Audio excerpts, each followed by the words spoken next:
सार्वजनिक बांधकाम विभागाच्या जळगाव कार्यालयात सुरू असलेल्या विविध कामांबाबत माहितीची पारदर्शकता नसल्याने नागरिकांमध्ये नाराजी व्यक्त होत आहे. विभागाकडून सध्या सुरू असलेल्या कामांची व त्यांच्या मंजुरी प्रक्रियेची सविस्तर माहिती उपलब्ध न झाल्याचा आरोप होत आहे.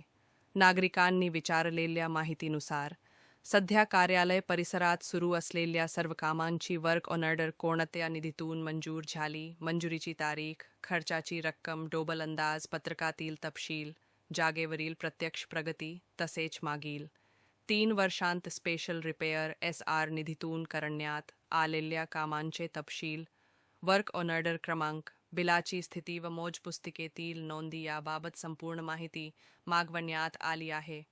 मात्र संबंधित विभागाकडून अद्याप समाधानकारक उत्तर मिळालेले नाही. कार्यालयीन इमारतीची स्थिती ही अत्यंत हलाखीची असल्याचे निदर्शनास आले आहे.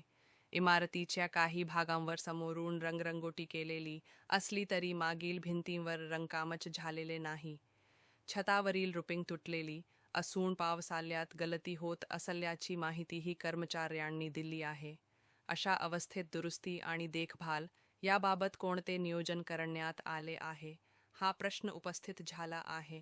नागरिक प्रतिनिधींनी सांगितले की या संदर्भात माहिती घेण्यासाठी अधीक्षक अभियंता प्रशांत सोनवणे यांना 3 वेळा भेटण्याचा प्रयत्न करण्यात आला. मात्र ते कार्यालयात अनुपस्थित असल्याचे प्रत्येक वेळी दिसून आले. कार्यालयातील कर्मचाऱ्यांकडून त्यांच्या अनुपस्थितीबाबत कोणतीही स्पष्ट माहिती मिळाली नाही. दरम्यान रविवारी सकाळी कार्यालयाजवळून जात असताना कार्यालय परिसरात 6 गाड्या उभ्या असल्याचे निदर्शनास आले. त्यावेळी कार्यालयाचे दरवाजे खुले होते आणि काही अधिकारी व कर्मचारी उपस्थित होते. चौकशी केली असता आम्ही एक्स्ट्रा काम करत आहोत असे त्यांनी सांगितले.